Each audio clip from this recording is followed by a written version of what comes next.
right now, there are hundreds of union protesters at the capital of Wisconsin in Madison. These are union protesters who are demonstrating against a bill that would take away the state public union's collective bargaining rights. However, the state legislature cannot vote on these bills because all of the Democrat legislators have fled south to Illinois. This is a very important issue for them, and so rather than lose on an important issue, they decide to run away to delay it. So they will skip work, and they can still get paid and probably keep their jobs. This is political arrogance at its worst. Not only are the legislators doing this in Madison, the Indianapolis Star recently reported that legislators in the Indiana State House, including many from Lake County, have also fled to Illinois. Besides these examples, there are many examples of corruption and pretension in today's public servants. Where are the George Washingtons of today, who are not into politics for the money, power, or prestige, but for the good of the people? Has the classic citizen statesman become extinct? Well, see, it turns out that these candidates exist, and they are qualified to help because they have the right motivations. You see, these people do not have law degrees or political backgrounds, but only a passion to restore the government to the way it was founded. However, the odds are against them, as our political system tends to favor incumbents. You see, a politician who is already in office has many more resources than a challenger will.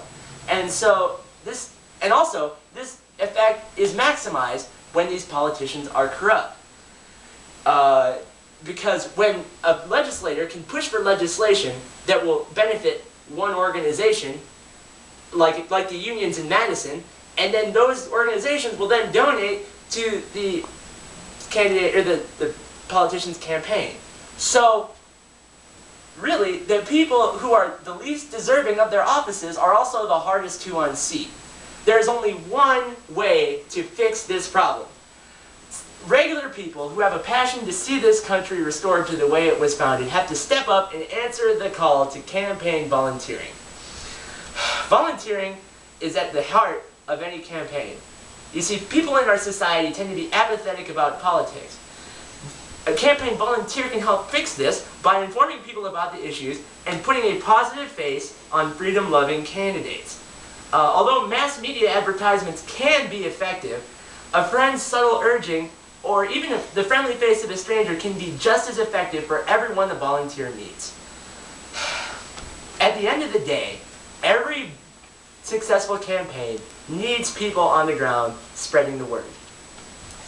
This past summer and fall, my family volunteered with our local Republican Party. We helped in many campaigns, and together we did most of the jobs that campaign volunteers end up doing. First, one of the main things we did was we walked in parades. I would hand out candy to the kids while my parents would distribute literature about the candidates. These are effective because you get to reach out to a large part of a community on a personal level at once. The second thing we did was we went door-to-door campaigning. A document that we received from the candidates called Voter Vault helped us in knowing where to distribute the literature where it would do the most good. And finally, we participated in a local Republican phone bank.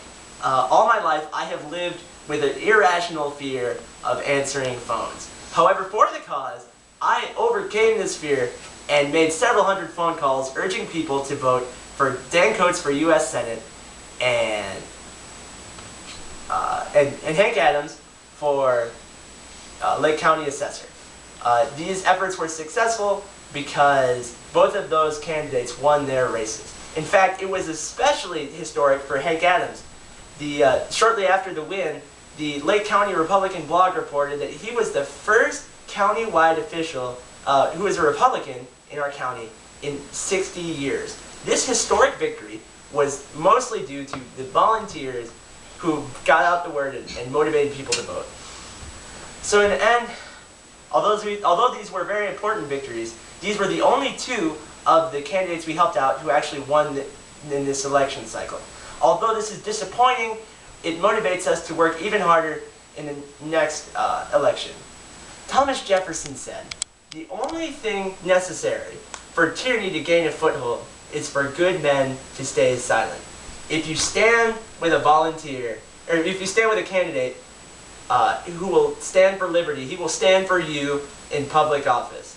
If you are interested in helping out, you can talk to me, and I can introduce you to these men. These are good people who will fight for your liberty in government.